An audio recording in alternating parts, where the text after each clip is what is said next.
Live from Fargo and serving you on TV, online, and on the go. This is Valley News Live at 5. The North Dakota Department of Health is confirming 14 new cases of COVID-19 today. 3 of those new cases are in Cass County and another is in Grand Forks County. So far, Cass County has a total of 46 cases. Burleigh County is the second highest in the state with 32, and Grand Forks now has 6 confirmed cases. In his daily update, Governor Doug Burgum announced the state is about to start some unique coronavirus testing that he hopes will guide and shape future testing in the state. This weekend, we're going to begin our first testing where we're actually inviting people to come and get tested who may be asymptomatic, may not have any symptoms. And we're actually doing this in areas that we think can add to the knowledge base of the country, because we're doing in areas that currently don't have much indication of spread at all. It's called surveillance testing, and it will take place in 2 towns in western North Dakota, Amadon and Gladstone. It'll be a drive-up site, and health officials will take a mouth swab while you stay in your vehicle. The results are back in 24 to 48 hours. Governor Burgum says they may expand this testing to other counties. Let's go over the numbers from North Dakota. Total number of cases in the state, 173. 55 people have recovered from COVID-19. Over 5,700 have been tested. 29 are hospitalized and 3 people have died. You can head over to our VNL News app to see the counties affected in North Dakota and Minnesota.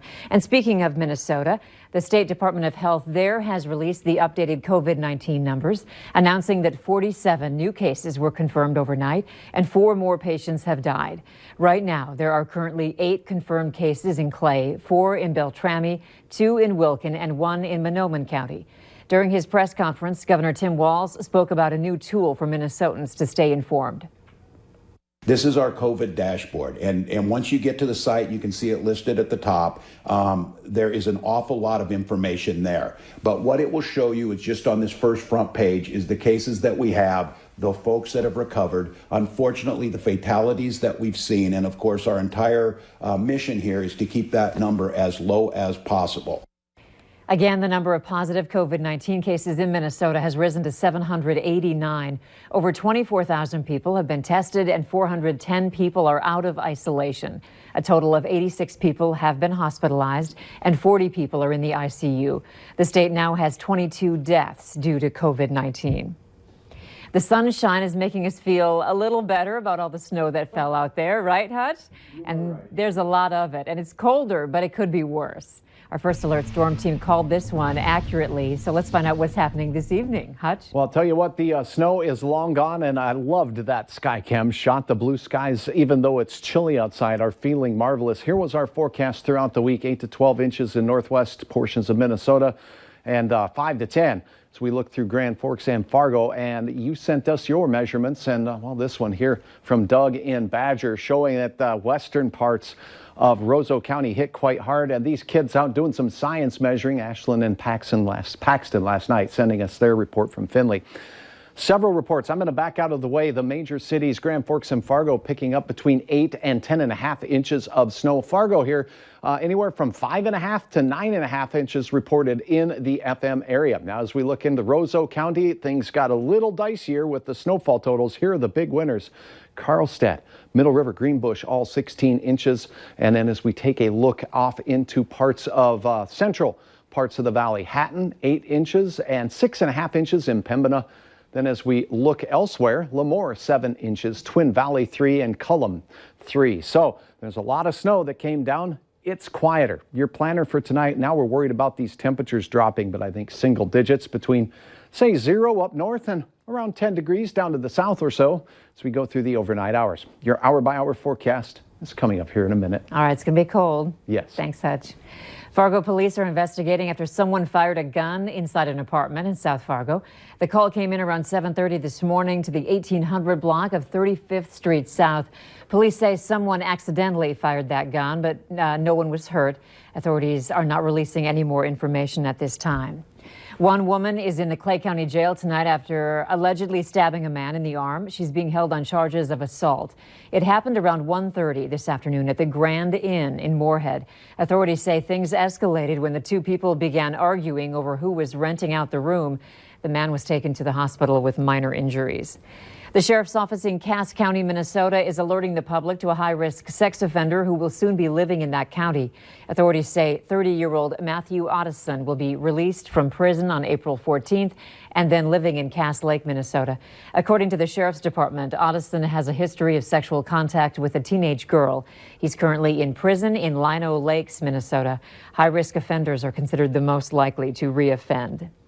Before you venture outside, you may want to pay attention to this. Google is releasing data about your whereabouts during this pandemic. Valley News Team's Callie Hubbard breaks it down for us.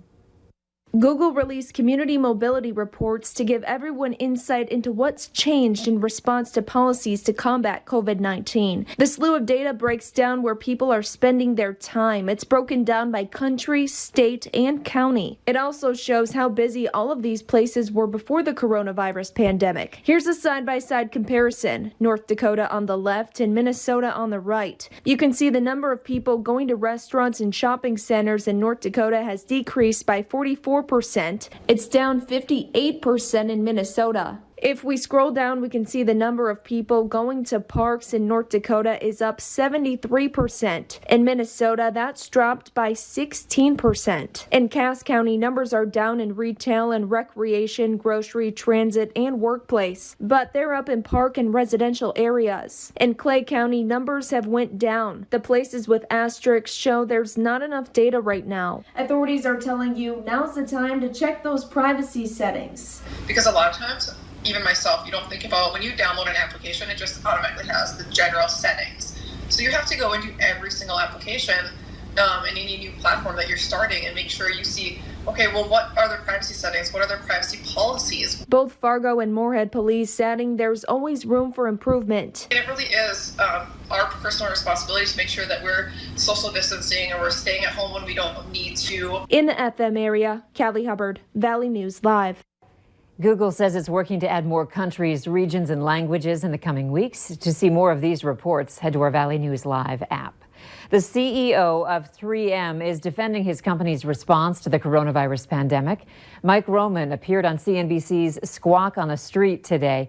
He addressed what 3M is doing to help fight COVID-19 and pushed back on what he called President Donald Trump's absurd suggestion that the manufacturer was not doing all it could. The idea that 3M is not doing all it can to fight price gouging and unauthorized reselling is absurd.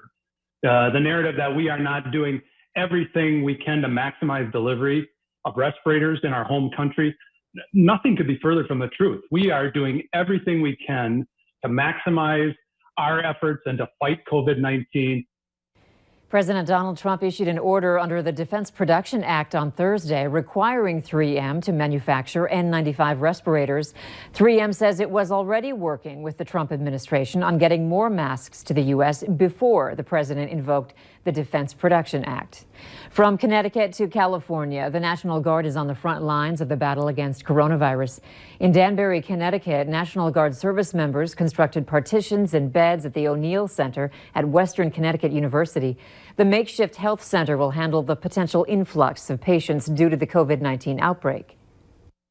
I think they put us in a place that we are more valued. We're very efficient in getting the tasks done and getting the food out there to the people that need, and we probably will see more need out there, and so we're ready to take on any task that is given to us. The soldiers who are on state active duty are assisting with packing and distributing goods to local organizations during the pandemic. The North Dakota Department of Human Services will be issuing extra supplemental nutrition assistance program benefits for March and April to some SNAP households in the state. The extra benefits will ensure that all SNAP households receive the maximum benefit for March and April. The department will provide extra benefits only to those households that did not receive the maximum benefit amount in March and April. The extra SNAP benefits for March total $2.4 million and will be issued to qualifying SNAP households on April 9th and available on their EBT cards on April 10th. The cities of Fargo, West Fargo, Moorhead, and Dilworth have rescheduled the annual Metro Cleanup Week. The new dates are September 14th through the 18th. The city of Horace has moved its cleanup day to Saturday, September 19th. The annual electronic recycling event for City of Fargo residents has been rescheduled to Saturday, September 12th. The guidelines for masks are shifting. What health officials are now recommending for people who are healthy, still to come. A much quieter radar for us as our snowy weather moves off towards Duluth Superior. Well, we are improving our conditions as we head into our weekend. Details in your forecast are next.